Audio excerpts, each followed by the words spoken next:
नमस्कार, संस्कार टीवी में आपका स्वागत है। मैं हूं रौनक पारेख। अब रुख करेंगे खबरों की ओर। कोरोना को लेकर के पूरा विश्व काफी ज्यादा सतर्क है।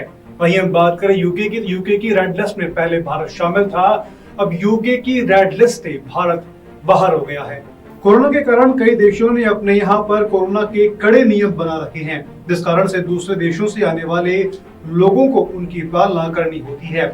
वहीं यूके में सभी को कोरोना वैक्सीन लगने के बाद फिर से कोरोना के मामले बढ़ने लगे हैं। इसी के चलते यूके ने कई देशों पर पाबंदी लगा रखी है, जिसमें भारत भी शामिल था। अब भारत यूके की रेड लिस्ट से बाहर निकल चुका है। यूके की यात्रा के लिए अब 10 दिनों के लिए होटलों में क्वारंटीन रहने के लिए बाहर से आने वाले लोगों को बाध्य नहीं होना पड़ेगा। अब वह घर पर भी क्वारंटीन रह सकेंगे। अब खबर उत्तर प्रदेश के बलिया से, जहां पर भाजयुमो के प्रदेश अध्यक्ष का काफी बढ़िया तरीके से, शानदार तरीके से स्वागत किया गया। भारतीय जनता युवा मोर्चा के नवनियुक्त प्रदेश अध्यक्ष प्रांशुरत के बलिया प्रथम आगमन पर स्वागत किया गया। शहर के टाउन हॉल में सैकड़ों कार्यकर्ताओं को संबोधित करते हुए कहा कि सरकार की योजनाओं के प्रति समाज को जागरूक करना भाजयुमो कार्यकर्ताओं की जिम्मेदारी है। साथ ही लखनऊ में राकेश टिकैत के समर्थकों द्वारा हंगामा करने पर कहा कि सबसे ज्यादा गन्ने और गेहूं का भुगतान योगी सरकार ने किया है। कुछ लोगों को राजनीतिक जमीन नहीं मिल पा रही है, तो इस आंदोलन से वह अपनी सियासी जमीन चमकाने में लगे हैं। टिकैत को रोकने में प्रशासन और सरकार सक्षम है। देखिए, सरकार ने जितना अभी तक कभी भुगतान नहीं हुआ, अभूतपूर्व भुगतान करने काम किया है, चाहे गन्ने का विषय हो चाहे गेहूं का विषय हो। कुछ लोग ऐसे हैं जिनको राजनीतिक ज़मीन नहीं मिल रही है, तो इसी आंदोलन के नाम पर वो अपनी सियासी ज़मीन तलाशना चाहते हैं, खुद को चमकाना चाहते हैं, वो कर रहे हैं। लेकिन आम किसान भाजपा सरकार से पूर्ण तरह संतुष्ट है और भारतीय जनता पार्टी की सरकार के साथ है। तो जिस तरीके से दिल्ली के बॉर्डर पे उन्होंने कब्जा कर रखा है, सारे बॉर्डर्स पे, क्या आने वाले समय में टिकैत कामयाब होंगे क्या कि लखनऊ के सारे रास्ते बंद कर दिए जाएं? मुझको लगता है चूँकि उत्तर प्रदेश में आम किसान उनके साथ नहीं हैं, उनके चंद लोग हैं, तो उत्तर प्रदेश या लखनऊ में कहीं पर भी कुछ असाधारण करने की स्थिति वो नहीं कर पाएंगे, ऐसा मुझे पूर्ण विश्वास है। योगी आदित्यनाथ का जो तरीका है इस तरीके की चीज। खबर उत्तर प्रदेश की मुरादाबाद से, जहां पर तेज विद्युत की सप्लाई आने से मीटरों में धमाका हुआ और सारे मीटर जलकर के राख हो गए। यह तो आप सभी को मालूम है कि ज्यादा तेज बिजली का बहाव होने पर घर में नुकसान होता है, लेकिन क्या आपने सुना कि तेज बिजली के आने पर 30 से 35 घरों में नुकसान हो? नहीं।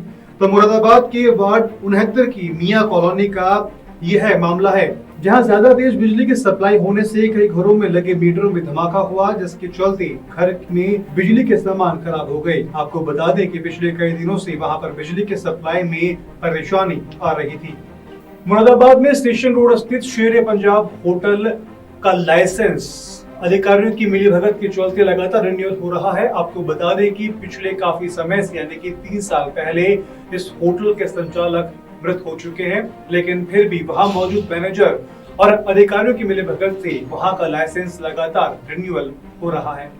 मुरादाबाद के कोतवाली इलाके में स्टेशन रोड स्थित शेर पंजाब गेस्ट हाउस का जिला प्रशासन के अधिकारी बिना जांच पड़ताल के पिछले 3 साल से गेस्ट हाउस के संचालन करने का लाइसेंस को रिन्यूअल करते आ रहे हैं, जबकि पहली बार होटल का लाइसेंस लेने वाले व्यक्ति की 3 साल पहले मौत हो चुकी है। उसके बावजूद भी उस मृत व्यक्ति के नाम पर अधिकारी अपने पद का गलत इस्तेमाल करके गेस्ट हाउस के लाइसेंस को रिन्यूअल कर रहे हैं।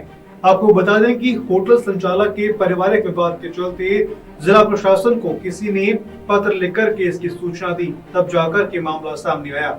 शिकायत पर जांच करने पहुंचे नगर मजिस्ट्रेट MP सिंह का कहना है कि जांच में आरोप सही पाए गए हैं और जांच करवाई जाएगी। साथ ही जो लोग इसमें सहभागी हैं उन पर भी कार्रवाई की जाएगी। होटल शेर पंजाब। नहीं, आप होटल में क्या है, क्या पोस्ट आपकी? जी, होटल में आपकी पोस्ट क्या है? मेरी पोस्ट, मैं ओनर हूँ, किराए पे लेके चलाता हूँ। आप होटल के ओनर हैं ना? जी। कौन पुलिस आई थी अभी, किस तरीके की छापेमारी की? क्या छापेमारी कुछ नहीं की, उन्होंने आइडिया पूछी थी, लाइसेंस पूछा था। फिर लाइसेंस ठीक था आपके पास? जी सर था, लेकिन उन्होंने कह दिया था 1 घंटे के बाद हमारे पास आ जाना लेके। हम जा रहे हैं सर लेके, आइडिया भी लेके जा रहे हैं। आज हम लोगों के द्वारा और सीओ कोतवाली ASP साहब के माध्यम से और हमारे द्वारा संयुक्त रूप से 3 होटलों पर हम लोगों ने छापेमारी की कार्रवाई की है। मुख्यतः इस तरीके की शिकायतें प्राप्त हो रही थी कि कुछ होटल्स के द्वारा लोगों की जो कि आईडी ले जाना बहुत ज़रूरी होता है, बिना आईडी के लोगों को रूम दिए जा रहे हैं।